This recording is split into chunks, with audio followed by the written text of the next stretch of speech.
All right.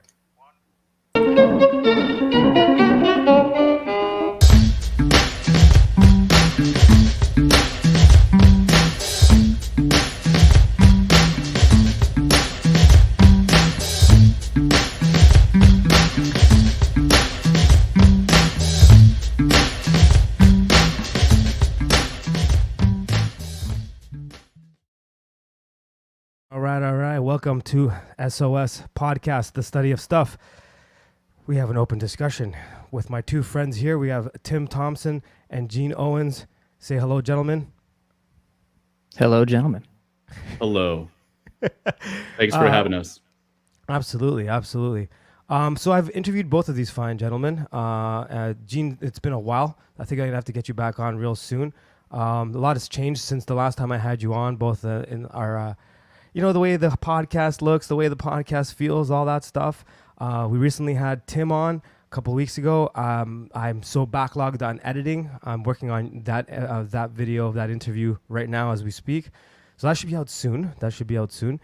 And when we had Tim on, we had a conversation about music, the state of music, the siloing of genres of music, of opinions.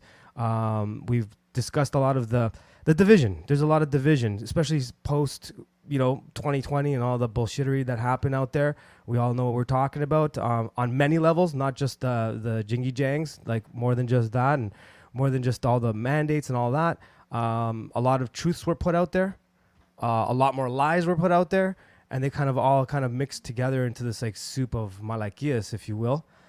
So that has kind of changed how we make music, how we view music, art in general, but we're talking about music here specifically.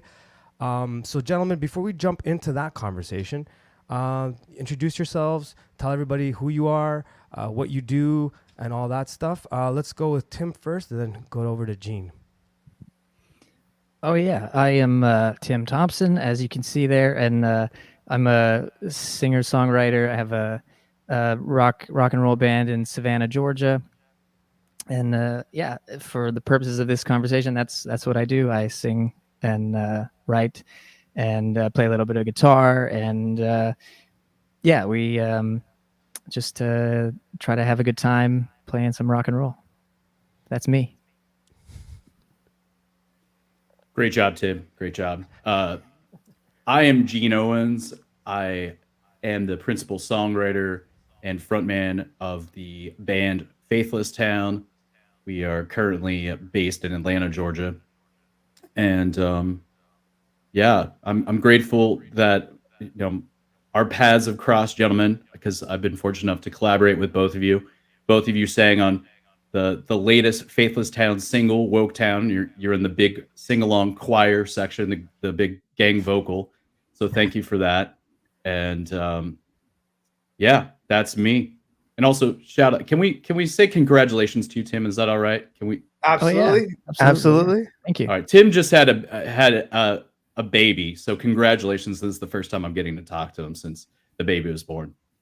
Congratulations, brother. That's right. My wife did most of it. She's here. She can hear me, so I have to say that. But thank you guys. You were still involved, Tim. Don't let them, don't belittle your involvement in that. I think he's turning red. Are you turning red? It was a fun, dramatic, last minute dash halfway across the country, but I did make it on time, so I will take a little credit for that. That's awesome. So because we were doing the SOS radio live stream, were you being serious? You're like, I'm out the door. I'm going to go do this thing. Were you being serious? Oh yeah. I so my plan was to fly here because my wife's been working in Houston. So my plan was to fly here on last Tuesday, and the baby wasn't due till the 1st. So I was like, plenty of time. It's the first baby. It'll be a little bit late. So, but yeah, then Sunday morning, her water broke. So I was like, all right, I guess I'm driving fast. So it's about a 14.5-hour drive. But I made it with time to spare. So that's awesome. Well, I guess that's a good place to start because why do we make music to begin with, right? Like, for the future generations, maybe for the current generations, like, I don't know. But let's start with this conversation. So I think we all agree on what I said earlier, the division the way things have gone. Either of you guys want to start with how you see things? Not a specific question, just more of like how do you see things? How do you view music post the last couple years? What has it changed any meaning to like how you view music? Have you used songwriting? Just the whole general concept of music. Has it changed for you guys? Go ahead, Gene. Oh, yeah. For me, music is the same as it ever was. To me, like music is a sacred thing. Mhm. Every time, every opportunity I get to be on stage, that's like, I'd imagine, somebody that's very spiritual being in a place of worship. For me, that is my place of worship. Um, Rock and roll is like the altar that I worship at. So music's always been really personal to me. It's always been like a very cathartic thing. Mhm. It's helped me, through very difficult periods of my life. And I think writing songs about things that your own personal struggles, and then sharing that with other people can help them through their struggles. Mhm. It's a beautiful thing that connects us to one another. That there's something about a packed arena full of music fans all singing along the same lyrics. It has a similar experience to being in church and worshiping, and that's the same reason why music is used in worship. So to me, music is still those things. It's this sacred, beautiful thing that connects us to one another. It's a personal catharsis on some point. It also helps others to feel that they're not alone, Mhm. and have melody and words put to the emotions that they're feeling that maybe they can't articulate. And post COVID and post all the insane stuff for the past few years, I mean, to me, it's still that. Yep. Um, and I've always kind of felt like I could write personal songs, but also at times where I feel like I have to address the external world or social things that are happening. Yep. I've always felt kind of a need to do that. So that definitely didn't change during the last 4 years. No, I could relate to everything you said there. That's so true. Music is something that's obviously very different than other species on this planet. As humans, that's something that we do that's unique, and it does definitely connect on many levels. And I think that in a lot of cases, for me particularly, it's something I had to not rethink on how I viewed music, but how I accepted a lot of the messaging that was out there. Which is why I wanted to have you guys on there. Like a lot of the musicians that we love, they may have desecrated some of that church that you're talking about in some way, in some ways. I'm sure that's going to come up. How about you, Tim? Yeah, I agree. I mean, I think it's interesting the way that Gene, you just put it, where you mentioned like it's like a religious thing, it's like sacred. And it's interesting because for me, that's like where my relationship with music started, which I've talked about in the past, I think with both of you, but and in certain ways it's always remained that way to me. But when it comes to like playing rock and roll in a bar somewhere, it's a little bit different, but the communal part of it is still like what I think is the most powerful. Like there's kind of two levels to it for me. One is like I really believe in the power of a great song, and that's always what's moved me, is like great songwriters writing great songs, and usually that takes the form of something that's like deeply personal from the life of that individual. But like you were saying, the more specifically personal it is to you, the more likely it is that another human being is going to relate to it. And there's something profound even just in that realization. Like, I don't know about anybody else, but like when I started writing songs, I had this thought of like, I want my songs to have the broadest possible appeal. So I wanted to be vague and like kind of use sort of cliches and hip. It was awful to be clear. It was terrible. But like when I was like finally mentored by somebody who pointed out to me very simply, like, oh, what you think you're doing is the opposite of what you're doing. There's something really profound in the realization that the more specifically you tell your own story, the more likely it is that another human being is going to be able to relate to that. And so there's that level, like the songwriting level. And then for me, there's the other level, which is equal for me. It's not for everybody, but for me, like the live, like coming to the same room with other musicians and other lovers of music and sharing music, like that's huge for me. And it always has been. I think the reason it's that important to me is because it like harkens back to my, like the origin of my relationship with music, which is like church. So to me, it's like the same. It's a little bit different because I think there is a difference between sacred music and popular music and the way that those things are, like we relate to them and share them. But there's still something extremely powerful about it. And so over the course of like the past few years with COVID and like political like craziness, that hasn't changed, except that I think the importance of the second part, like the live coming together in the same place and sharing a thing, has just increased for me. It's in the same way that like even like what we're doing, having conversations, but like, and this I would say I would count this as in person, even though technically we're in three separate places, but like sitting down with friends, having conversations, like there's like something of a lost art to that. Yes. But just and it's in a more general sense, the art of like sharing space with other human beings. And you don't have to like have all the same opinions. Nobody's checking at the door, you know. It's just like sharing a thing that you relate to, like a band or whatever, you know. Like I say this all the time, but like I wouldn't leave the house if it wasn't for live music, like to play, to go see my friend's band, to go see some random band that I've never heard of. Like I don't even care if they're that good, to be honest. It's just like I want to see what's going on. I want to be in the room with other people who care about music. And yeah, that hasn't changed for me at all. Like you said, Gene, I think I don't think my like what music means to me or like the importance of it, I don't think it's changed, except maybe becoming more important over the past few years. Yeah, for me specifically, because I left Canada, so I left all my music friends, I left my band. I haven't properly jammed since. I mean, I had a couple moments here. I appreciate that aspect that you're talking about, the live performance.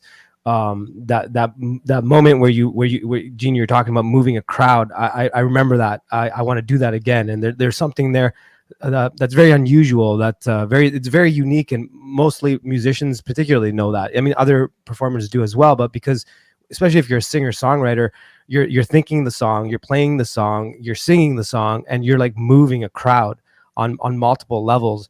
And that changes a person's outlook. In like their inner world is changed. Like you have a direct connection to that thing that I like, you know, soul, that part of you that connects, right?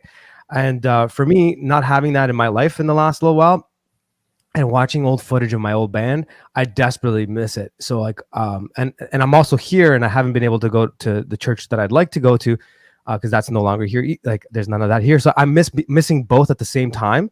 So, but when you put it into context of like spirit and church and all that stuff, like I related on both planes, because I haven't experienced either in the last 3 years. So like, yeah, I appreciated it a lot more, and that's why I really like having conversations with guys like yourselves. To what you just said, Tim, like just having this open dialogue, this open conversation, and I want to have conversation with people that I don't agree with either, like as well, like that's kind of missing.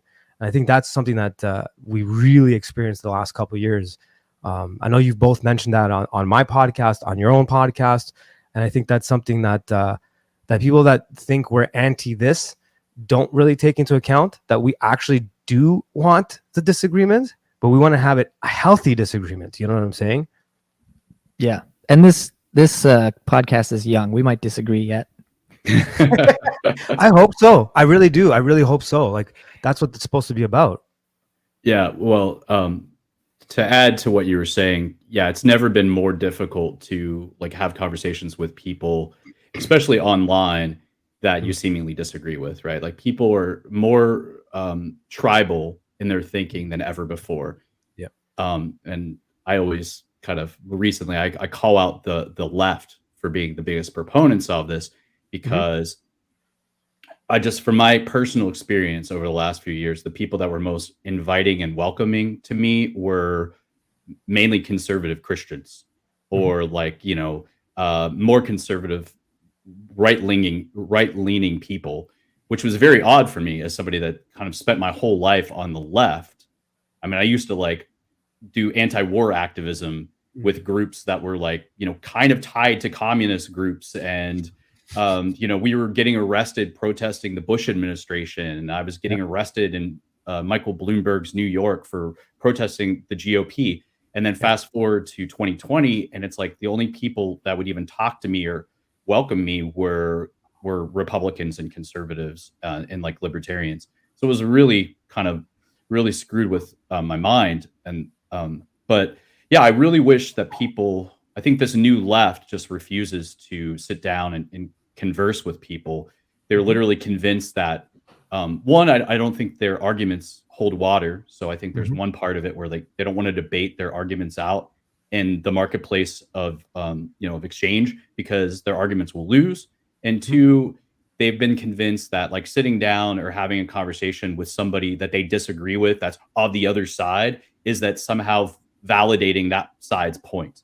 It's like agreeing with them, which is this gross, black or white way of thinking that it's pretty new in Western civilization for that to be adopted. Because I remember growing up and you'd see like debates on Oprah or Donahue, and he'd have like, he'd have Marilyn Manson on, and then he'd have like, evangelical Christians that were calling him a Satanist, or Ku Klux Klan members, and then like organizers in the Black community. And they were sitting down talking. It didn't mean that you were sitting at the same show that you endorsed the Klan, or vice versa. And that's something that we definitely have lost, I think, since 2015, and this whole like false dichotomy of, Trump and anti-Trump and all that ridiculousness. Yeah, absolutely. And that division, you could feel it, and you can even see it in the art that's created. That's something that we were talking about with Tim on the last interview we did together, and you kind of really could see it. And it's a strange thing because, to your point there, thinking that you're once left, and then you're kind of finding yourself on the right, and then you stop. I kind of didn't know where to fit anymore, and like I've never voted. I've never ever voted. I'm one of those guys. And I had to get attacked for that, whatever. But most of my views were pretty mixed. And then I remember the day that came when just having a centrist perspective was considered like the worst thing, like a fence sitter. And I'm like, well, I agree with you on some things. I don't agree with you on everything, And then when it came to music, or like politics or just conversation, you're always forced to take a side. Like, you know what I mean? So like there'd be times where I'd be sitting like with a friend and we agree on like 70% of stuff. And then 30 in the 30% will come up, and all of a sudden, no, you got to pick. Like, do you like this guy or do you hate this guy? Do you agree with this? I'm like, well, it depends sometimes. You know what I'm saying? And I just remember that moment when I was like, so you can't just kind of like, think your way through something. You have to pick. And I just found that so strange. Yeah. I think it is. There is a big push to like, but I also like to drive people into those camps. But I also kind of do see like chinks in the armor of that as well. Like, not to be like kumbaya, like cheesy utopian, because I'm not a utopian at all. But I do think like there's a big difference between online and like interactions in person. I just had this weird example happen just today. Like somebody who's a person, and I like my behavior online has evolved a lot over the past like 5 years, I would say. To the point where like if I see somebody post stuff that like really riles me up, if I don't have if I don't think I could talk to them in real life, like whether I live near them or like I know them, I have that kind of relationship, like, oh yeah, we could sit down and have a chat, then I'll just leave it, because you're not going to get anywhere. But like even just today, somebody had posted something. It wasn't political. It was a different category of like, it was a meme, had to do with Jesus. It was pretty like I don't want to say offensive, because like it's not it's not about offense. It was a bit ridiculous in my opinion, which is fine. So I commented, but I didn't. I didn't say anything like. But it's a person I know and I see on occasion around town, and like I've had interactions with this person before, and would like I know that it would be fine to have made this comment. They wouldn't be offended by it or anything. But then other people jumped onto it and like were like, blah, blah, blah. And then another person said, are you threatening her? Yeah. This person? And I was like, what? Like my comment literally was, I think you'll reconsider this one. That's what I said verbatim. And the person came on and said, are you threatening? And at that point I went, oh, you know what? And I just went and deleted it. And then I sent this person a DM and I said, hey, just so you know, I don't know if you saw it. I made this comment on this thing and I didn't mean anything like this by it. I don't think you would take it that way, but somebody did. And just in case, just so you know, not being threatening, it was in the spirit of good conversation, you know. And of course, this individual was totally fine with it. But my point being, there is a big difference between online interaction and in-person interaction. Sure, and like, I don't know, Mano, you're probably more up on like the like the whys and wherefores of like why we are in the situation we're in, as far as like so much of our interaction has been driven to this online world where it's like deranged is like a mild word for it. It's crazy the way people interact online. And but I think and you know, I was just talking with my wife about this before the stream. Like, one thing that occurred during the whole COVID era is like another severe blow to our ability to like relate interpersonally, because everybody was driven online even more than we already were, which was already super unhealthy. And so, but one other like bright note I'll give you, and then I'll quiet down for a second. But like, I work with some like really quiet down, don't worry. No, I work with some really young kids, like 20 to 22-year-old kids, and like there are ways in which they're extremely online, like they're forever on TikTok, like watching reels and stuff, but they don't actually interact with people that much online. I've realized, like the younger generation coming up, they use the internet as entertainment, but they don't really take it seriously. Whereas I think those of us who were like in our teens when Facebook became a thing, or older, we thought it was something serious. Like to us, to me at first, like, I had friends on Facebook who were my actual friends, so we would like interact like actual people that we knew. And so it's been difficult for us to adjust to the fact that like it's definitely not real life, and it's totally this twisted thing. And like, I don't really, you know, like I know what the word algorithm means on some level, but it's also like kind of whiz bang magic to me. So I don't really know what it means, but I know like it's taken a while for me to figure out like, oh, it's like, it's designed to make you angry so that you furiously click away at it, you know? So that's my only, like, I always try to interject that into conversations like this to be like, don't get too like don't despair, because I do think that there is a big difference between what you see online and what you see in real life. And in real life, what I see increasingly is people who are like kind of tired of playing this role on either side of like, oh, we can't talk to you, because granted, not everybody, because I've definitely had those interactions too, but most people I think are kind of over it in real life. Yeah, in particular to like the real life stuff, and I like that you brought that up, because you know, music in general, that's something that we all have in common. You do see it though in real life, like you see the repercussions of a lot of the things that have happened online in real life. I'm not talking about the debating or the commenting, but I'm just saying the quality of things has, like I call it, we're swimming in a sea of mediocrity. Things are mostly mediocre, and like there's that theme, there's that meme, the left can't meme. And then it seems that people that are super on the right also have their own little the blinders on as well. And I'm not talking about, like, I'm talking about super left and super right, not the people that are kind of like veering off and exploring ideas and concepts like we're doing right now.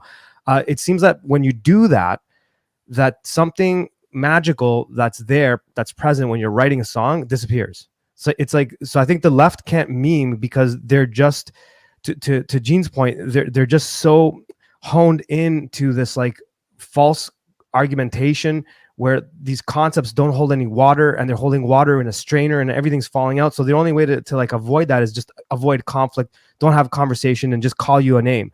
And then on the super right now, I think because a lot of us, we went through a lot of the struggles the last couple of years, that unless you experienced it, you don't really know the trauma. I don't hate to use the word trauma. Everyone uses trauma. What does it really mean? But like I'm talking about like the psychological effects of like getting, you know, ostracized from your community, or like wear a mask or do this or do that. And where's your past? Then all of a sudden you want to fight back. And then I find that people are super on the right. That's their identity. Their identity is just like, how can I be anti this, anti that? And that there is a place for that. There is a place for that. So I like how all three of us, we've kind of touched on this subject in our music, but we don't make it our end all be all. Like that's what we are. We're anti this, right? And I find that if you pick any of those two identities, you're going to lose the quality, and you're going to just have mediocre content. And all these kids that are online, just because they're like exposed to so much content all the time, they're not putting any quality out. They're just putting a bunch of junky stuff. You know what I'm saying? And it's just, I don't know, it's really annoying. Like the left, the right, and then the mediocre kids in the middle. Yeah, I also think like maybe we should even just like abandon the left right like terminology, because I think what's really important now is authoritarianism and libertarianism, right? Like if you've ever taken the political compass test, which is a great way to kind of chart like where you are in the political spectrum, it's basically like this square, and it goes left and right, but it goes authoritarian and libertarian. So you could be like a left-wing libertarian, like Ralph Nader or Nelson Mandela or Gandhi, or you could be a right-wing libertarian like Ron Paul. But you could be a right-wing authoritarian like Hitler or Mussolini. You could be a left-wing authoritarian like Mao or Stalin or Lenin, right? So I think that's what's more important, is not quite just the left and right. It's the difference between the battle here, I think, really is the libertarians, those of us that want to be free to decide what's right for ourselves and our families, and those that want to tell us how to live and push their ideology on us and cancel us, ostracize us, just, destroy people that don't want to go along with their ideology. And that's what I think what we're dealing with now. That's a good point. Yeah, I agree. Yeah, it's like that. They call it like a horseshoe curve. Like at the extremes, it comes back to the middle. Do you know what I'm talking about? Yeah, I know exactly what you're talking about. That's what I've seen the grid thing. You're also, Gene, that you're talking about as well. But it's sort of like a different way of expressing that horseshoe phenomenon. If you're on the authoritarian side, like it's the same thing. Yeah, absolutely. I used to fall very heavily on the libertarian side up until maybe a couple of years ago or a year ago. So like I totally, and like even in those circles, there's a lot of battling now too. Like, cause obviously I'm here in Mexico. It's like, there's all that. It's like, they've all come and congregated here. So you have your anarcho-capitalists, you have your agorists, you have your libertarians, like old school classic libertarians. And then you just listen to the debates and the conversations. And I've been to a lot of those. And it's funny because you're seeing a divide there as well. And I find that the divide you see in that community is a spiritual divide. They'll divide there, and they'll be like, who is the governing principle? Like, what is the governing principle of your life? And like, I don't know. I still see a lot of this in music in terms of like the end product. So like going in that direction now, like there's a lot of musicians that I don't necessarily agree with, or I didn't agree with a lot of things they did, but maybe they were scared or whatever. No one really particularly comes to mind right now, but there are some artists that were kind of on the fence about what happened over the last couple of years, where I'm like, okay, I could still listen to some, like, okay, Bad Religion. I'm not a communist. I'm not a socialist by any means. I do not at all. I've never been a socialist in my whole life, and they're pretty heavily on the socialist side of things. But I'll spin them every once in a while. You know what I'm saying? Like, that's okay. Like, I'll play them, whatever, and I'll make a joke or comment. But then there's other people that definitely cross the line where I can't go back. Like Springsteen, I know that's one for I think for all three of us. I can't listen to Springsteen. I just can't do it. You know what I mean? Are there any artists like that you guys find like cross the line where you just can't go back? I'll still listen to Nebraska. I'm not gonna lie. Oh, that's a great album. That's so Man, true. I was Dancing in the Dark came on the other day wherever I Yeah, was, and I mean it's a great song. it is. Springsteen wrote. He's a great songwriter, but I think Absolutely. I think for the bulk of Springsteen's life, he's just kind of worn the costume Mm, of the blue collar man. Like he mhm, was only blue collar like in his teens up until like very early 20s, and then he's just been a millionaire, man. mhm. He's not blue collar. He might say he goes and gets, has a couple shots of tequila with the neighborhood guys, and he might, but I mean, the guy lives on a giant farm and was doing a podcast with Barack Obama. You Yes, know, it's that. he's not a man of the people, and it's kind of the same thing with, that's what I realized with Springsteen is like maybe I was wrong about him. Maybe I just bought the spin. Like he's a Mhm. great songwriter, but I bought maybe Totally. the PR spin, the hype. And the same thing with Rage Against the Machine. Yeah. That's a band for me that I can't listen to anymore. Yep. But it's also because I thought Rage was anti-authoritarian, but I think they were Yeah. really just communist. Oh yeah, for sure. Well, they had the Noam Chomsky. They were interviewed. Zach interviewed Noam Chomsky and all that stuff. No, that I cannot listen to Rage. Yeah, but even like Chomsky back in the day, I wouldn't even called him a communist. You know what I mean? Like I would say he would Yeah. have probably been like far left, but I don't think he would have Mhm. categorized himself as a communist. And put on the spot, I'm sure he would have, and maybe he has. Like I'm sure he spoke out about the Cultural Revolution and the Red Oh yeah. Terror and all that in the communist countries. But I think Rage just, I always thought they were raging against the machine of authoritarianism of this thing that want to make us all automatons and Mhm. the ruling class. But I think the machine they were raging against was just capitalism. Yeah, Yeah, totally. I think so. I think Yeah. so too. But I also think like with a band like Rage, that was like their whole thing was like Yep. that was their identity. It was very political. Mhm. So in that sense, I've never, probably because of that, honestly, I've never been that into Rage because it's like I don't really relate. I never really related to what they were doing. I mean, obviously, like I can appreciate the riffs and the cool music, but like I was never like into them. I never spent any money on their music or whatever.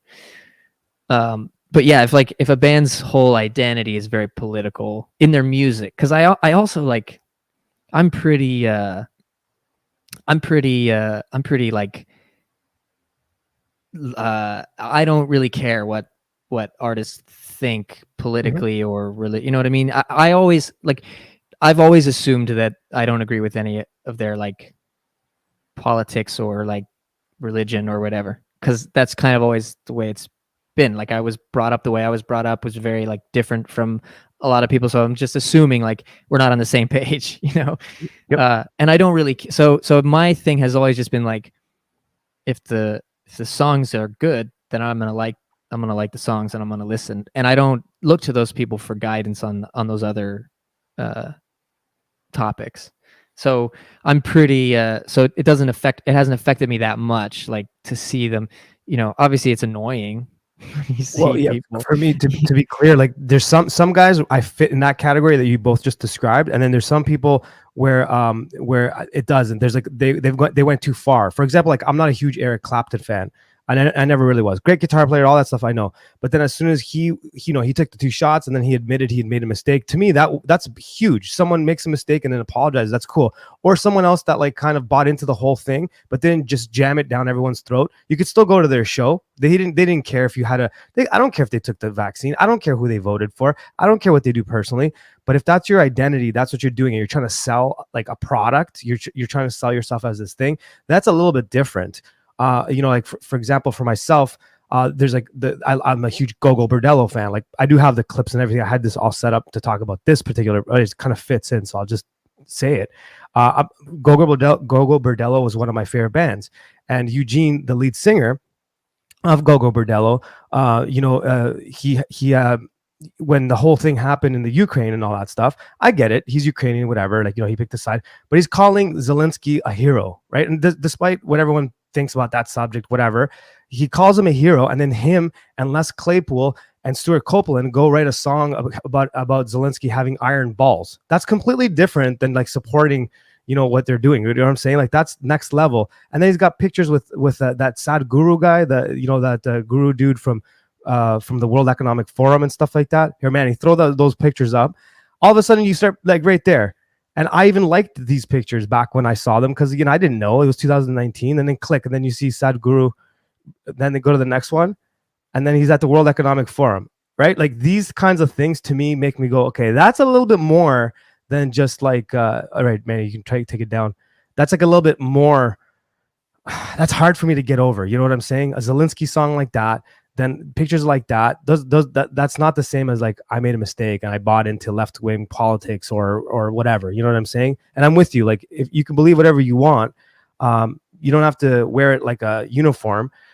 But don't go and start telling people they can't come to your show or because they're not vaccinated or whatever. Like that's just way too far. That's just way too far. Sorry, that's my little rant.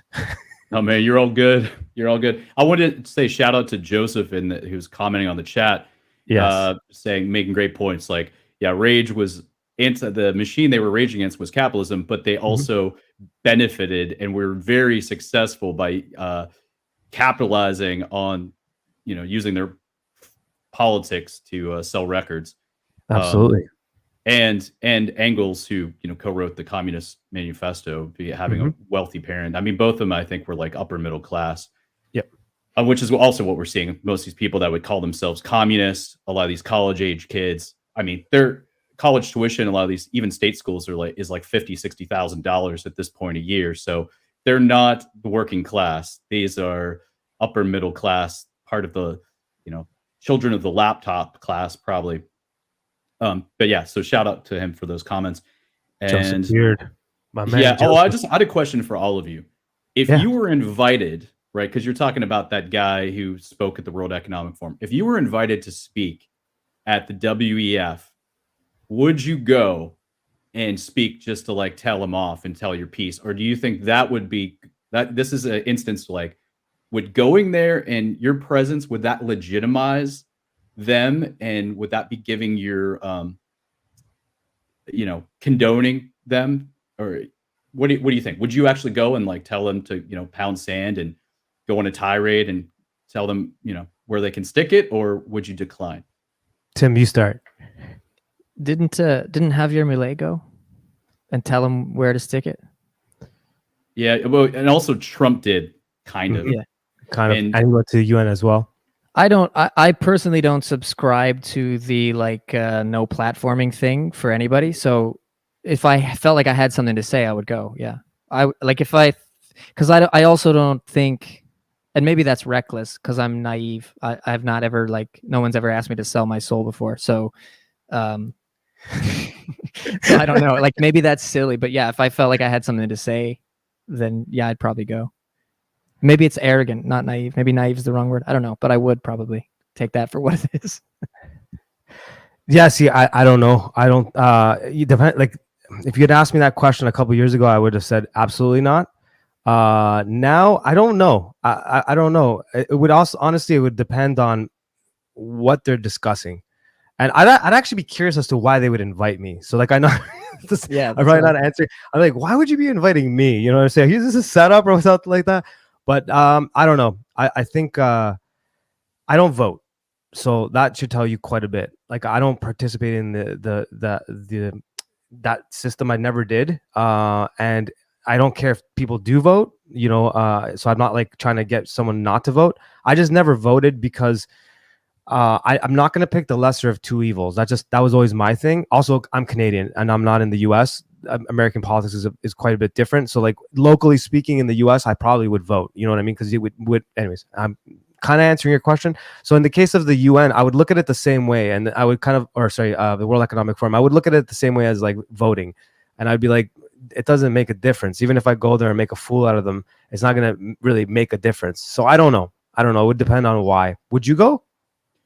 I'd be afraid maybe they would like replace me with a clone. I'd come back and or they would they'd make me an unwilling participant in Neuralink, and I'd come back and I'd be doing a podcast with you a few months later, and I'd be like, "Yes, Mano, I've decided that we should all eat the bugs.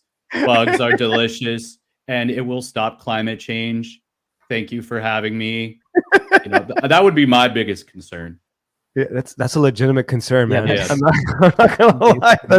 That's legit. Well, do you guys have any artists that you can't listen to anymore other than Rage?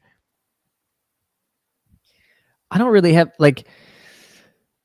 I don't know that I Is there- have artists that I can't listen to anymore as a result of like.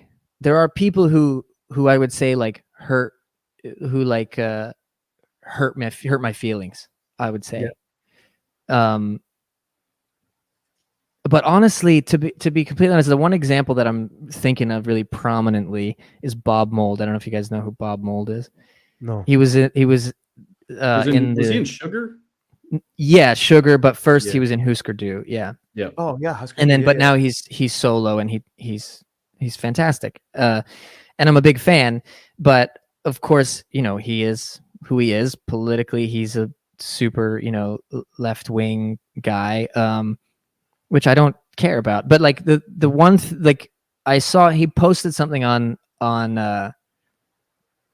his social media, which was like calling somebody out who was at one of his shows not wearing a mask. It wasn't required, but he was like singled this guy out as the only one who wasn't wearing a mask. And then I can't remember if it was like some scene was made, but it was clear by the way that he told the story in the post that like the guy who was there not wearing a mask hadn't made a scene. He was just there not wearing a mask at the show.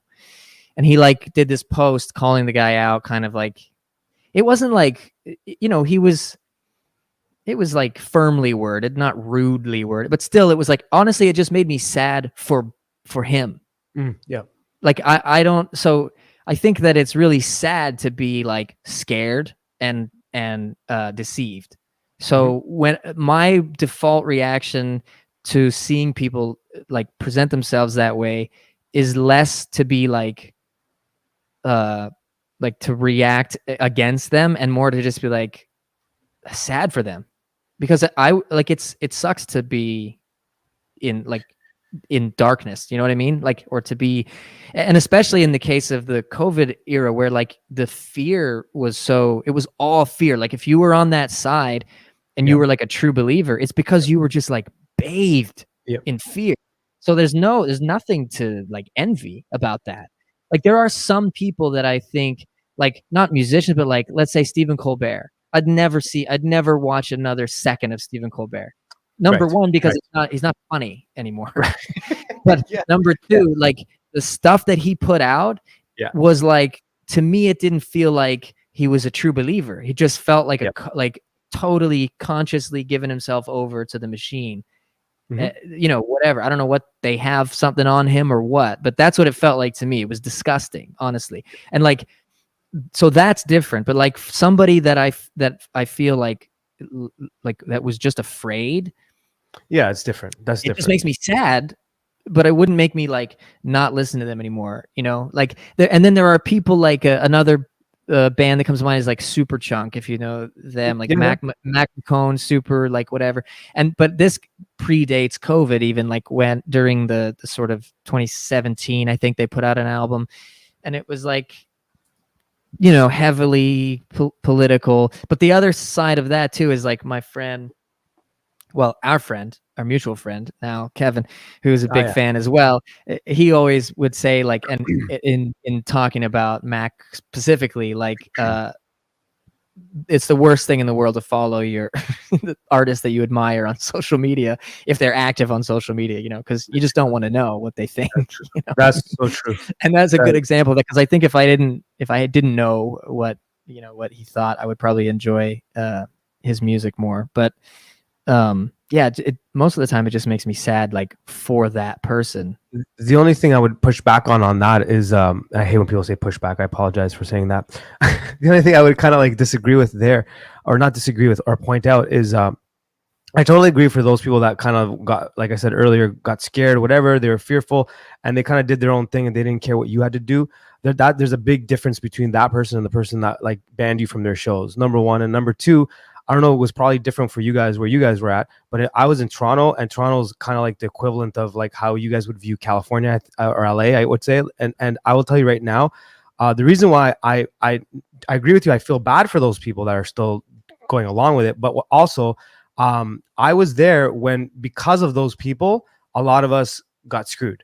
And because I'm afraid of what those same people will do next time, depending on what happens, whether it's like another virus or whether it's something economical, whatever. I'm afraid of being in a city full of those types of people. And it's not because I want to hate them or dislike them or any of that stuff. It's more of like the abundance of stupidity is a scary thing. And I worked at a factory, and Dave's in the chat. He was in the same factory with me. Lush, you can't get any more woke than that. They were woke before woke was a word. Like, they had social justice warrior stuff back in the day. They still like the super heavy. So it was just me and him. And like, literally, I remember myself, Dave, and only like a handful of other people running the entire factory because everyone was staying home. And as soon as they came back to work, we were the problem. So like, the point I'm trying to make is, I totally agree with you. I feel horrible and sad for them. But when you're in an environment where there's a majority of people are like that, your rights don't exist. Like, they're gone. Yeah, I definitely don't disagree with you. Yeah, I'm with you, man. I fled California. I was in Los Angeles when the lockdowns happened. And unfortunately, I fled back to Athens, Georgia, which is like one of the few super woke, quote unquote, modern the Los Angeles of Georgia. It is the Los Angeles of Georgia. It's worse. I'll tell you, when they reopened music venues in parts of Los Angeles before Athens started having shows again. Like, literally, there's this place called Trip in Santa Monica that I used to play, and Trip was having shows again, even though they were under all these mandates by the city of Los Angeles or city of Santa Monica and the governor Newsom. They were still having shows before like Athens was. Athens State, like the 40 Watt and Flickr Theater and those kind of places, Georgia Theater, they stayed closed longer than places in Los Angeles because they were more virtuous. They wanted to prove that they were better, more obedient citizens. But yeah, I thought of one big band that I will never listen to, but I also never really liked their music, and it's Foo Fighters. Yeah. I mean, Foo Fighters, they did a vaxxed only concert in Madison Square Garden. And, and Dave Grohl made it an issue that everybody in the band had to get the injection, including the drummer, who's no longer with us. And we can all come to our own conclusions about that. And then I saw somebody in the chat mention The Offspring. I never really liked The Offspring other than that, like that first album, kind of just hit at the right time in my adolescence. But yeah, The Offspring I cannot listen to. I'll change the channel if that stuff comes on. The way they treated Pete Parada, their drummer, kicking him out of the band, having like management do it because they are not even man enough to talk to him as a person. Shame on them. Shame on those people. Absolutely. If somebody gave me front row tickets to The Offspring, I probably wouldn't even resell them. I'd just burn them or throw them in the trash. Make sure they're no one else useless to me. Somebody that's like really that was hard was Eddie Vedder. Like I like Pearl Jam. I wasn't like a huge fan, but like if there's a new Pearl Jam album, I would probably buy it. And now there's a new one, and I'm like, I don't even know if I can get that album because Vedder literally played the Vax the Nation concert in Los Angeles. That was Vax the Nation Global Citizen Concert. The Foo Fighters played, or at least Dave Grohl played, and Eddie Vedder played, and he played Corduroy, a Pearl Jam song, and some other song. But yeah, I'm like, I don't know. And now Eddie Vedder just hangs out with like Bradley Cooper, and I don't know. I just feel like that dude is like compromised. Absolutely, I do not disagree with you at all. That's a little heartbreaking. I was doing I was looking around, perusing the internet before we had this conversation to see some other people that I might have like been surprised by. And Serge Tankian from System of a Down, apparently he went public and said that he took the vax and he was really happy he did because blah blah blah. Dude, that broke my heart. But the drummer from System of a Down, he's like one of us. He totally John Dolmian. Yeah, John Dolmian. He's one of us, badass. He was like, hell no, he didn't do any of that stuff. So it was a weird time. It's a really weird time for music. And I think like it really, I keep saying it, but like for me, it's hard to like connect with a lot of newer music. And I don't think it's because of my age, because I've always been like one of those guys that like to listen to what are the kids listening to? Always. And I would always find something. But a lot of that stuff that's bubbled up from that kind of that level of musicianship, I'm just not hearing anything inspiring. Like nothing. I mean, there's great music I'm hearing like from like grassroots people for sure, but definitely nothing on that level at all. Like, I don't know. Have you guys heard anything interesting, anything new? I think I mentioned the last time I was on, or in our episode that's not out yet. I will mention in several days when I'm on your show.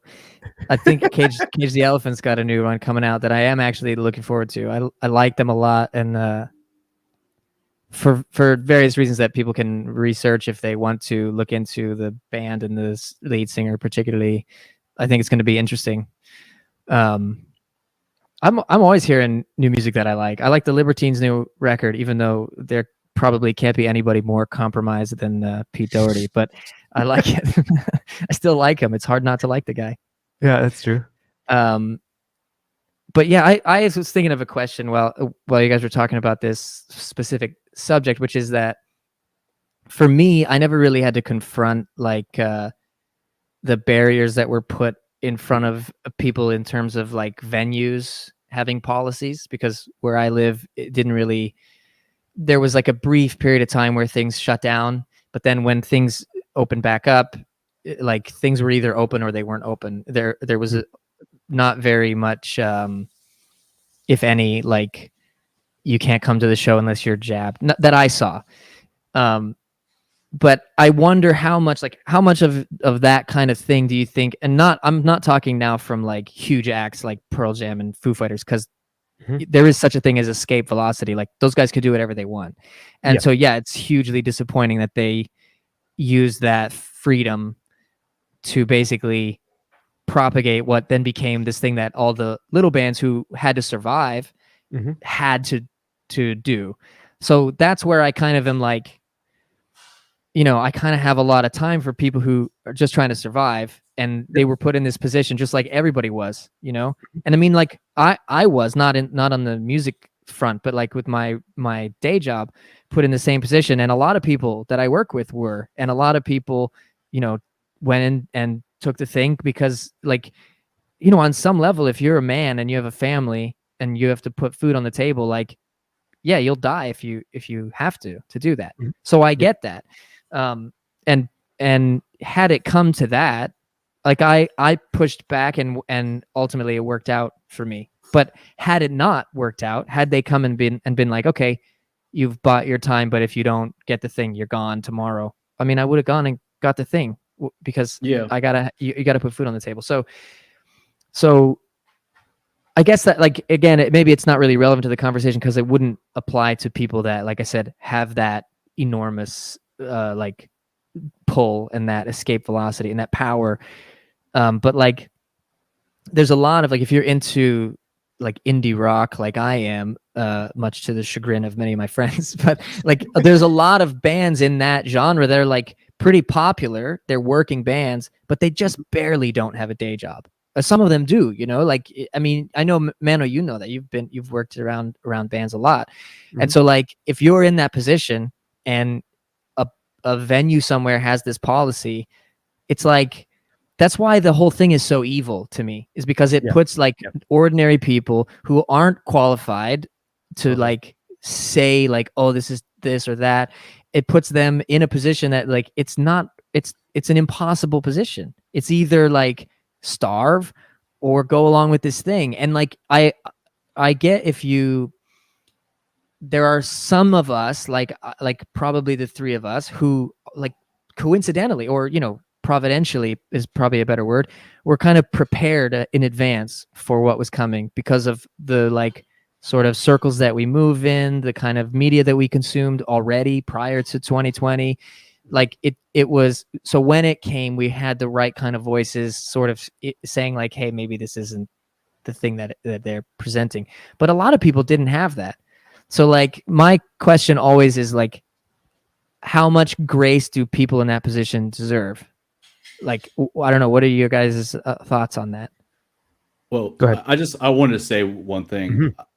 I think COVID forced people to, and the government's reaction to it, right? And the societal pressure that people were feeling, and the pressure they were getting from their jobs and from their peers and on social media, I think it forced people to stand up for themselves. It didn't necessarily force you to take the shot. And what you were saying about how, like, I understand that feeling of like, oh, if it was going to be my job and my ability to provide for my family, or and that had to come with the stipulation I had to take this experimental injection, then I just have to do it. Because like I die for my family. But some people did that and they did die. And now there's nobody to provide for their family. And there's some people, absolutely. and there's people that are, paralyzed and wheelchair bound now that were like perfectly healthy, who now can't provide for their family because they thought they were doing the right thing and they gave into that pressure. So either way, their family isn't provided for. So I just think like it's just something to keep in mind, because I don't think this will be the first time that we're challenged like this. I think they did it once, and I don't know what else is coming down the pike, whether that's climate change lockdowns or that's some kind of manufactured civil war, or martial law, or some other nonsense. But we will, face future tests. And I think when the pressure comes, you have to be able to stand up for yourself. And I know there's so many people that regret giving into getting that shot. I know friends personally that, really regret it, and they struggle with fertility issues. They struggle with other issues and they wish they had never taken it. And yeah, it was evil. Like I agree with you on that, Tim. Like it was diabolical. It was evil to put pressure people like that to other people that had concerns, that didn't want to take that were distrustful. And we have every reason to be distrustful of corrupt pharmaceutical companies that have a long, lengthy criminal record and have paid out on record millions, if not billions of dollars, because they've broken the law and lied to the public, and the government. That thing was literally, it was developed, it was co-developed by DARPA. So we have every reason to distrust those people. But I guess what was your question, like grace? Do we give grace to the people that push those things onto people, or grace for the people that, they kind of gave into the pressure? Yeah, I mean, from the perspective of like say, for example, and there are a lot of these situations, like if you were a touring band and you played venues which required vax cards to get in, for example, or required masks or whatever. Like on the one hand, like you ostracized a good portion of your audience, probably, presumably. But on the other hand, like there was a degree to which they didn't have a choice if they wanted to play in that town, or certainly that venue. You know what I mean? Yeah. See, the thing is, there's a lot in this question, because, like, first of all, like there's a lot of, you're right, there was a lot of people some people that knew about stuff coming. It also depends on where you were, I think, as well. Like where like globally, like who were the kind of people around you, in terms of like the whole vax stuff, whatever, and being forced. I would never have taken it, no matter what. Because I have like certain beliefs and whatever that, like you said, you pointed out, because we had a foundation from before COVID of whatever you want to call it, conspiracy theories or truth movement, whatever. So there was that, and I did know that this was a compliance test, which is why I'm making this point. The more that people just kind of went along with it, they know now, oh, okay, so the compliance level is this. Because I was in Toronto during SARS, and it hit Toronto the most. That's why we had SARS stock. We had our own SARS stock. So I remember the first attempt of how this whole thing went, and so there is that to be considered. And then the other thing, you made a good point about people that kind of knew about it beforehand, like us, right? The thing that bugs me is there was a bunch of people like myself and all of you guys saying it from like day one. Like I was saying it in 2019 because I'd seen Event 201. I had read the Lockstep document from back in 2009. So I'm like, guys, it's this. And then I was like, you're crazy. And then you go into January, you go into 2020, and then every February, and then you start calling it out. And those same people that kind of saw, okay, well, this guy has a checklist and everything he's saying, I'm crossing it off this list. They still don't listen. So like a lot of the compliance people are like, there's that. And then as far as like the small guy, sorry, Toronto was tough, guys. Like, as you could tell, I'm fired up, man. Toronto was tough. Dude. All my bandmates, like I'm not gonna call out any names. I had the guy that ran the record label that we were on a show, and he lost everything too. There was only a few musicians in all of Toronto that fought back. Terry, actually, I played a clip from our interview, Gene, where I was talking about Terry, and to your point about the small guy that can't tour and all that stuff. Well, in Toronto in specific, there was a lot of those small guys that wanted you to take the vax. We were in band practices where people wanted me to wear a mask. They wanted to social distance in a park. You know what I mean? Like Yeah. that wasn't even like trying to make a buck. So I was in an entire city that all went by these rules. So like I had to look at everything around me and go like, okay, this isn't worth it. I'm not gonna be around this environment anymore. I gotta go. So like, do I grace? Yeah, I give them grace as try to forgive and all that. Especially if I'll make this one note, this caveat. A lot of people reached out over the last little while and apologized. To them, 100% grace. To them, I totally understand that. They didn't know it. They're the kind of person you were describing. They just wanted to feed their family. They were confused. They didn't, they're trying to weigh things out. That person, I feel for them. I really do. I really, really do. And I know some people like Gene described, some people have took the shot and, they totally regret it. I really feel for them. But I do also know a lot of people that double down. To this day, they're like, why can't you let it go? Why is this your identity? I'm like, it's not. That's not how I see it. I see it. I'm afraid of the next manoelia you're going to buy into, whether it's like you said, climate lockdowns or some other bizarre thing. I'm afraid of your malakismeno mind. I'm saying it in Greek so I don't get in trouble, but I think you guys get the gist of it. So like, I'm sorry if I'm inflamed and bugged by it, but it's I think I haven't dealt with a lot of this stuff that we saw in Toronto, man. It's nuts. Well, it was, you mentioned trauma. It was trauma, being cut off from your social networks, losing all the thing. And that's what they did to force people into compliance. It was the carrot and the stick. You want your life back, then you have to do this. You have to take this thing. And and then it was like, oh, and now you have to take another one.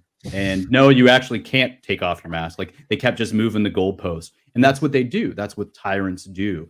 That's what the schoolyard bully does, right? The first day they want your lunch money, and then they take your lunch box, and then they take your backpack, then they take your sneakers, and you keep acquiescing to them. They just want more and more and more, and you just lose more ground and more dignity and more self-respect. But I think the bands that like genuinely kind of bought into and believed that like it was a thing, and they required, proof of vaccination or something. There's some bands, like one of my favorite bands is Counting Crows. And when Counting Crows started touring, I know it's going to seem like a guilty pleasure to a lot of people, but I love Counting Crows. I like my two favorite bands in the world are Counting Crows and The Doors. And I didn't go to see the Counting Crows when they were requiring any of that nonsense. I wouldn't. And I was going to write them off. But then, when they abandoned all that, and I really got the sense that they weren't like hardcore pushing it, but it was like, we've decided for the safety of our crew, we're going to do this. Guided by Voices is another band, a cool indie rock band from Dayton, Ohio. Similar thing, like the singer's an old boomer, and I think he was buying into it. He's in his 60s. I'll give them grace, but the people that were like hardcore and the shills, like I think Foo Fighters and I would probably I think I'm going to put Eddie Vedder up there, because the more I think about that vaccination, I think he was getting paid to do that. For sure. And to push that. They don't get any grace. And also, I just want to shout out to the band Smile Empty Soul, because Tim was talking about like smaller bands. They weren't the bands that had like the kind of FU money, it wasn't like U2 or whatever, or Pearl Jam, but like Smile Empty Soul, they're kind of on that tier of like, hardworking touring band playing mid-sized venues, playing clubs, like playing places like the Masquerade in Atlanta or the 40 Watt in Athens. And Sean, the singer and guitar player for that band, when they started touring, he made a statement saying, we're not going to require the proof of vaccination. We're not going to do that. And if that means we're going to have to play like more obscure, like off the beaten path venues, that's what we're going to have to do. And I just say that a shout out to him. That was a big inspiration to me. Like I've become friends with Ty, who was the drummer in that band. But I'm making that point because, one, to give them a shout out, and two, to say people did have a choice. Like you did have a choice. Those bands could have played, like, instead of playing the 40 Watt or the Masquerade, they could have went down the street and played Nick's Back Porch. Like maybe that wasn't the prime venue they wanted to play, but there were places, if they put the work into it, where there were like-minded people that weren't going to push those policies. And so it always comes back to like, you have a choice. at the end of the day, you know, if they have you, if the tyrants have you on your knees and they're saying, you know, tell us 2 + 2 = 5, or we're going to blow your brains out, you still have a choice. You always have a choice. It I might not be a definitely great agree. choice, but it's a choice. I definitely agree that you always have a choice. I do think, and I'm not really like, we're just tossing ideas around here, so I'm not Yeah, like, of course. I'm not being argumentative. I'm just sort of playing my No, role. no in one's the taking it conversation. that way. Yeah, but I and if think- I'm coming across like that, no, you no, know, no, no, no, no, no. It's bygone. good. It's good. It's great. But I agree. You always have a choice, and just to put a pin here, and to everybody that's listening, there's a film called, I think it's called The Hidden Life. I think it's called A Hidden Life, but it really deals with this exact point, and I highly recommend it. It's no fun to watch, but it's a great movie, and deals with this. But so I agree that you do always have a choice. I think there is a circumstance in which, like, where everybody does have a choice, but there's a point at which maybe if you're not that person, it becomes more difficult to make a judgment about the choice that they made. And I'm not necessarily saying like it's maybe a bit, I'm more saying it in the case of like if your like livelihood was legit on the line, like in a lot of cases with what we're talking about, you know, music venues and bands and stuff. I think you're probably right. Like there was a choice. And I think it comes back to like principle. If you didn't have a like a framework or like a worldview going into this that taught you that like coercion into behavior like this is like obviously evil. Because like me personally, like I was on a certain level of like awareness, but nowhere near what like you, Mano, or probably Eugene, because you were into like anti-establishment stuff way before I was aware of like what was going on. But like, so from my perspective, prior to it becoming like a coercive thing, I was like, yeah, I'll probably take the jab when it's available. You know, it's good. It's okay, fine. Like, you know, I'm in the I work for the government. I had to take jabs my whole career. You know what I mean? Like, so it wasn't that alarming to me. But as soon as it became a thing where anywhere people were being told like you got to do this or you can't leave your house, morally it became crystal clear that was like a non-starter. So that's when I decided like, well, I'm not going to do it, because it's almost silly from the perspective of the powers that be that they went there so quickly, because it was like once you do that, then it's obvious that what you're doing is evil. It's because because it's inherently evil to tell people that you can't participate fully in society if you won't inject something into your body. And I actually don't care what it is. And I don't care how bad the disease is. You know what I mean? Like people make the argument like, well, what if, like I think Sam Harris had the thing like, what if COVID killed babies in 10 seconds? Then it would be okay. Like, no, it actually wouldn't be. And also, you know what? You wouldn't have to coerce anybody. Right. Exactly. If I was walking outside and people were dying, you think you'd have to, I'd be like, all right, let's figure this out, man. I get it. Like if there's Ebola in town and you got an Ebola jab, I'm having it. Bring it on.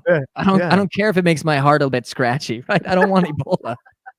But it doesn't matter. It still would be immoral to force people to take it.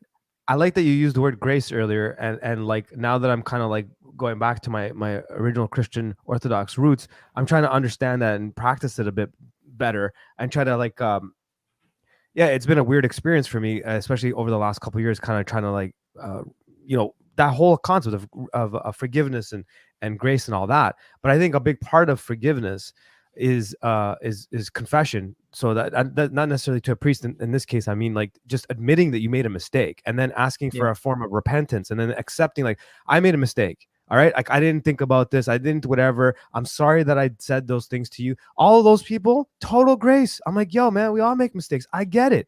But I also know that person next week when some weird thing happens, because it's coming, things are coming, I'm gonna guarantee that for you for sure. Within a year or two, for sure, stuff's coming, whether it's political or whatever, blah blah. That person's gonna call me and say, yo, what do you think? right? Not that he should come to me or whatever. I'm just saying, generally speaking, they'll be open to someone saying, you know what, it might not be what they tell you. And that person will be like, well, last time you said that, you were right. Maybe I'll listen.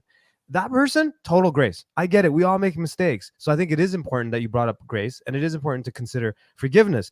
But not to get all like Christian and all that stuff, but I mean, really, it's a principle that if we all applied it, whatever we believe in, the world would be a better place. Like, admit when you're wrong, say you don't know when you don't know, and then when you make a mistake, go tell the person, I made a mistake. Like, I always say this. I told my daughter this. It's one of the best life lessons I ever taught her. Trust someone that says I don't know, and trust someone that says I'm sorry. Because I know the best people in my life are people that screwed me over and came and said I'm sorry. That person I trust. Because I know down the road when they screw up again, they're going to tell me. And I'm not going to think in my back of my mind, what if they know they screwed up? And I look at this whole situation that way. You know what I mean? And I do have some people that are like apologizing and reaching out. Hey, buddy, how's it going? You making any music? I know what you're doing. You feel like a jackass, but you just don't want to say it. Do I respect that person? A little bit, but not as much as the other person that reached out to me. Was like, yo, you used to talk about this crazy stuff, and this is like, what's going on, man? Do you think this is Satan coming? Like, that guy.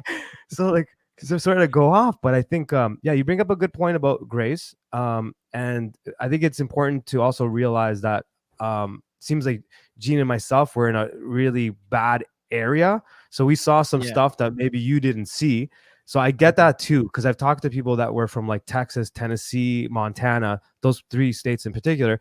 They're kind of like, yeah, what was the big deal? Like, I don't know. I didn't get it. I'm like, dude, you weren't there, man. We had like arrows in the grocery store so that you had to go. Oh my, it was crazy. We had those too, man. Yeah, we had those. And I also like, I did everywhere. see it. I traveled a lot during, but yeah, no, you're right, because it didn't like, aside from like the work, like in my day job, it didn't like impact me personally from a perspective of like ostracism from my circle of friends. Like those things I get, like taking nothing away from those things, which is one reason why I'm asking the question, like to you guys, because those like those are personal like affronts. Like those things hurt, you know. And I've had similar experiences in other like on like other topics, you know, in other circumstances. So I can definitely relate. But yeah, and you're totally right about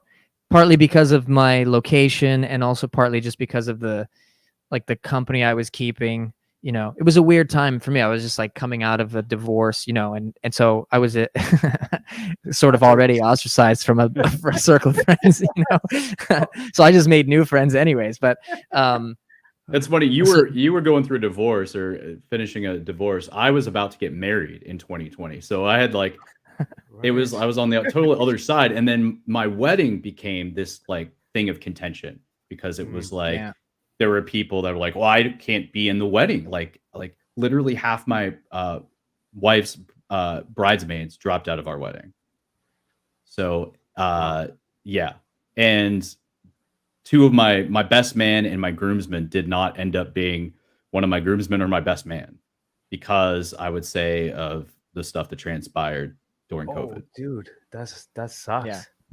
So yeah, it was a very divisive time. And just speaking what Mano was saying, if people are willing to genuinely apologize and say like admit they were wrong, admit that they were fearful, I would forgive them, you know. And even some of these, you know, political figures or celebrities and musicians that we once liked, if they would take accountability. But there's been no accountability that I've seen. Very, very little accountability. There's been a few people, you know, Piers Morgan and Schwarzenegger said I shouldn't have said screw your freedoms. Who knows? Maybe that was like his agent was like, you should say this. It was bad for your brand. That was a terrible Schwarzenegger. I didn't know that. Yeah, you're already an Austrian with ties to like the Hitler Youth. Like you shouldn't be saying "screw your freedoms." Screw your freedoms. What did you? I was waiting for somebody to do it. I was holding it in the whole time. Oh, this is a good bunch. Gentlemen, how much time do you have? I didn't even ask you guys before we went on. I was like, keep going. Oh, I'm good for probably another 15 to 30, whatever. Okay. I'm about the same. Okay, perfect. That's good. That's good. Okay. No, because yesterday we did like a 4.5 hour stream, dude. It was nuts. I was like, I'm not doing that again. So it's nuts. Anyways, you guys. So, do you guys want to see any of the clips that you guys sent or anything like that? I don't know. I just not trying to change the subject. I was like, it just dawned on me. A, I don't know how long you guys want to stay on, and B, I was like, oh, maybe they want to clip on something. I don't know. So let me know if I at any don't point if that comes up.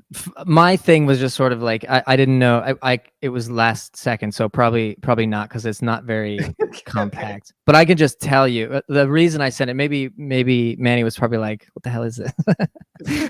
As I don't know, I didn't really know what he was looking for, but I just thought of the clip I sent was this clip of Dylan doing like pressers back in the '60s, and it was a funny clip where like all the questions were from like these like people trying to be super serious and like get to the deeper meanings of your song or whatever, and Dylan was just being like super dismissive. But I always go back to the clip where the person is like, do you consider yourself more of a singer or more of a poet? And he was like, consider myself a song and dance man.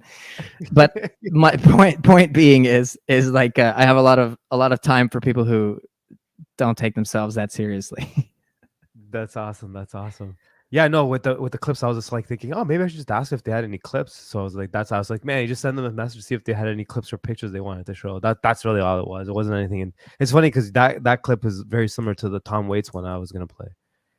Yeah, I don't think I've seen the Tom Waits one, but I was thinking of the one we plan to have on the podcast episode we have coming up.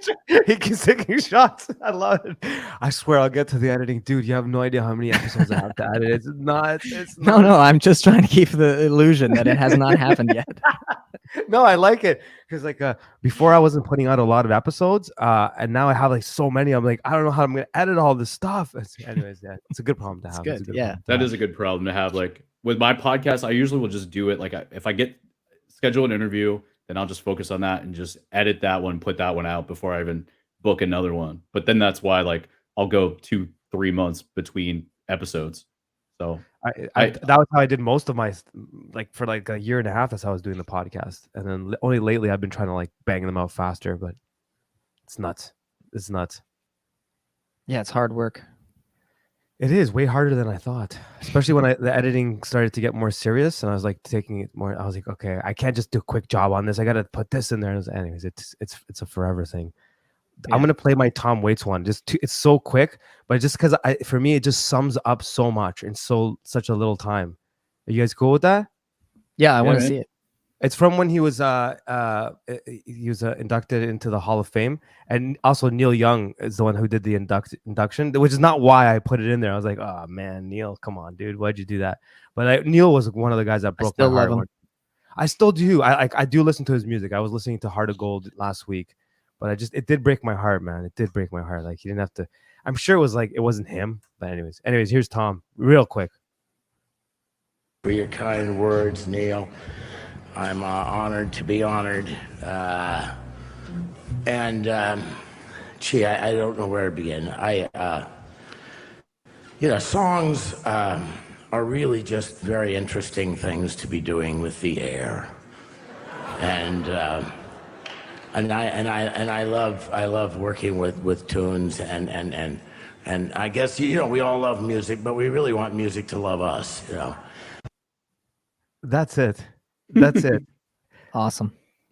That sums up music for me, for sure. That's what I love about Tom Waits. He's always got like a deadpan way with words. It's just great, and just pithy. Definitely. I think like that's kind of like one of the things that I wanted to talk about was like that some of that that childlike, not childish, that childlike innocence that goes into songwriting. Like we were talking about earlier, songwriting, like, you're giving your story about like when you first started writing songs, you're writing from this perspective where you wanted to please everyone, but that's not how you write a song. You kind of like write about that thing, like someone stole my toy, like, that kind of song makes like that's the best songwriting. Like it's that personal. It doesn't even, it could be serious, but at the same time, like playful. And I think that's something I'm not seeing a lot in songwriting. Obviously, Present Company excluded. Of course, sure, I'm a fan of all of your stuff, but Thanks, Yeah, I Mano. agree. Right back at y'all. Oh, Oh, I wanted to say that you'd asked earlier if there were any newer artists or new music that we discovered that we liked or thought we connected with, and I just discovered this guy Steven Wilson Jr. I don't know. Have y'all heard of him? Writing it down. No. Stephen Wilson Jr. Yeah. I'd know So, like 2 Steven Wilsons, but I don't think this is one of them. yeah, this guy. I actually found out that this cat that has played drums on several of my songs. Darren Dodd, excellent player in Atlanta. He used to be Butch Walker's drummer, and awesome. he played with this band Ponderosa. That was awesome. They were signed to New West Records, and they had a record done by I think Dave Friedman's the guy's name who did the Flaming Lips albums. The Flaming Lips producer. But anyway, I found out that Darren played on this guy Steven Wilson Jr.'s album too. But he has a song called 1994 Year to Be Young. And it's very nostalgic. I mean, I think like the first, it's like Kurt Cobain, Fender Mustang, Must Admit, I Felt the Flame, yeah, that's the cat right there. And that album is like, I would say it's a double album, at least the record, the CD is. And I'd say it's at least half of it is brilliant. Some of the best songs I've heard in a really long time. The production is immaculate and just feels expansive. And then the other half, you can tell there's like a lot of kind of Nashville kind of songwriter stuff happening, like modern Nashville, modern like bro country elements that are kind of lame. And I'm like, so there's like a few songs I would skip, but that Year to Be Young song is amazing. And then there's maybe it's called Son of Dad, or maybe it's the title track, but it's a song about his father. The whole concept of the album is like a tribute to his father that passed away recently. And it's really beautiful. And his father was, I guess, kind of a fledgling like professional boxer. And so, yeah, I highly recommend checking that guy out. And then there's another band called Gang of Youths. I think they're from New Zealand. And that sounds familiar. And it's a similar thing, actually, because the record I heard of theirs, it's something about Angel in the title. It's like a tribute to the main songwriter's father. So maybe it's just something about, maybe I like albums about dads. Who doesn't? There's not dads get the short end of the deal a lot of times, and men do. I think a lot of times now, right? Where men and masculinity are being like hated on at every turn in mainstream culture that's been completely co-opted by this insane wokeness. So maybe that's why they resonate with me. It's kind of refreshing to be like, no, like it's cool to like love your dad and have respect for him and have and like show the importance of what like a male role model is in a person's life. Oh, amen to that. I'm fully on board with that. Yeah, like in terms of like new music that I'm listening to, it's awesome because they're mostly my friends now. It's like, and seriously, like when I play them on air, like Tim, Gene Reeves, he was in the chat. I don't know if he's still in there. Like I adore her, like all of like Seraphim's music, like Orthodox Outcast. Like I'd never heard of his stuff like from his early band. So like with all the stuff that happened in the last couple of years, it's made me like I've always kind of like looked for like some YouTube sensation or someone that's bubbling up. But now in the last couple of years, because I can't look at the mainstream at all, that's all I look for. And like a good example is Ren. You guys know Ren?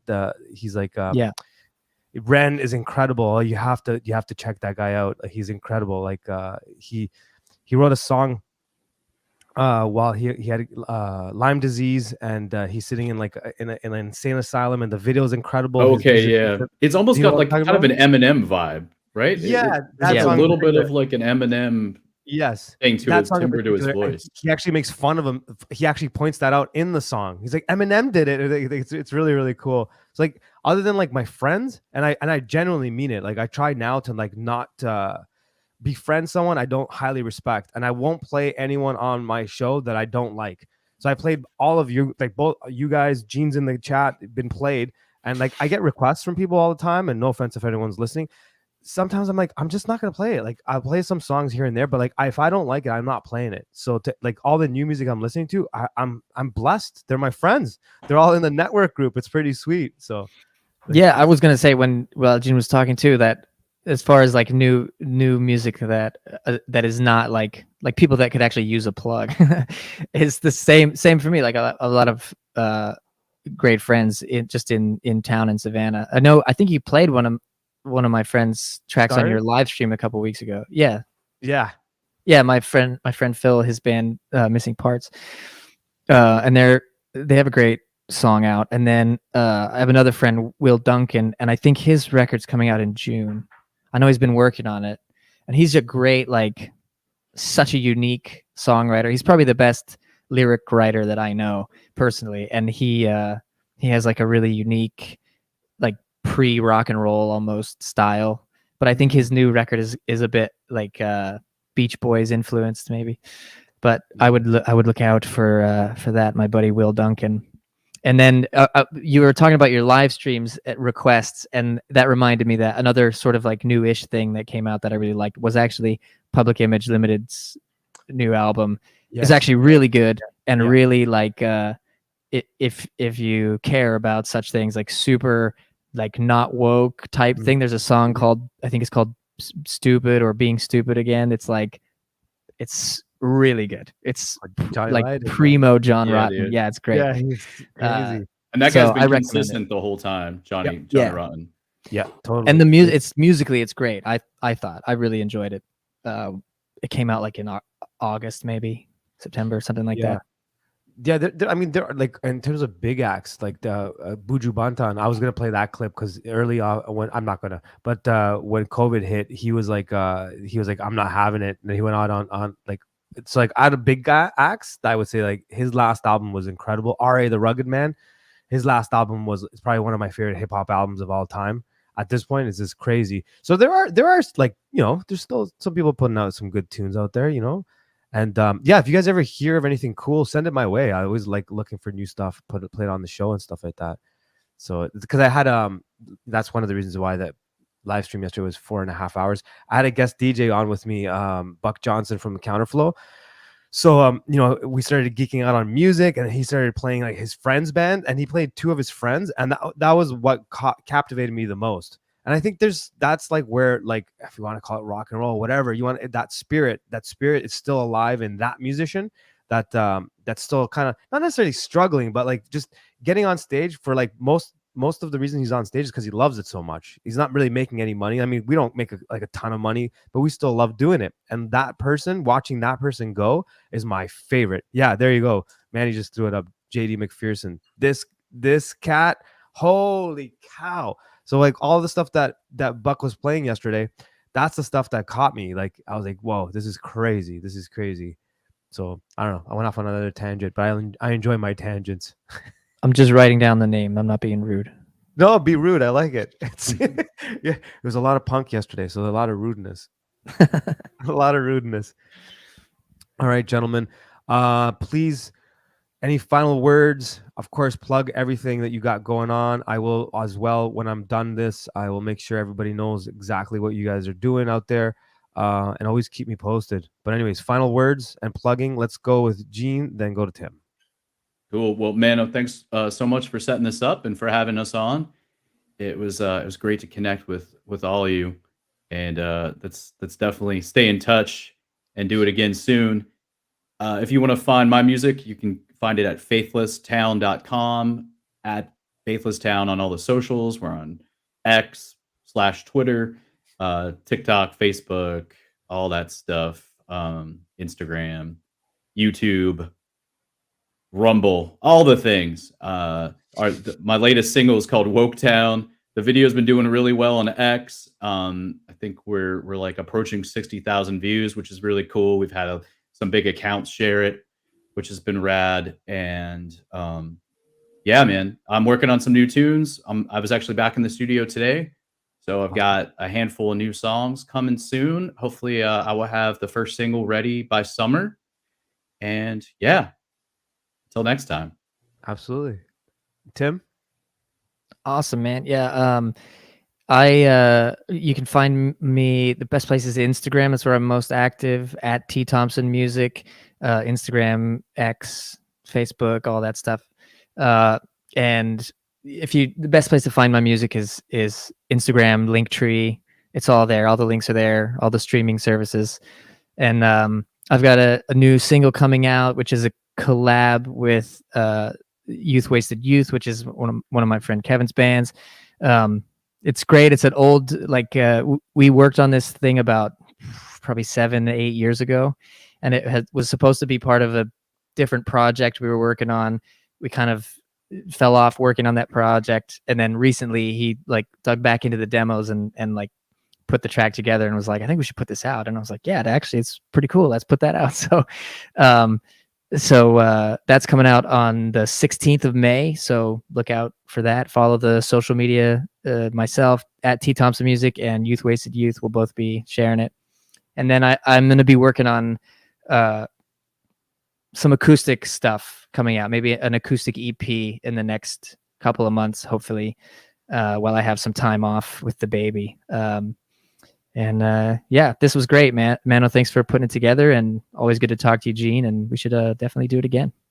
Absolutely, guys. You're always welcomed. And if you have anything coming up and you want to plug, always just give me a shout. We'll do it again. Hell yeah. And I'll have your interview out soon. Actually, I have a whole. So you mentioned Wasted Youth, Wasted Youth. So I have that episode with Orthodox Outcast to put out. Gene Reeves is coming out. I have that episode. You, of course, Buck Johnson. So I have a lot. So the next couple of weeks are going to be busy. So, all right, gentlemen, thank you so much for joining me. I hope you guys have a great night, and I'm definitely sure we'll be doing this very shortly, very soon. Sorry, I'm tired. Oh, good, man. Thanks for having us. Stay fearless, man. Peace. Adios.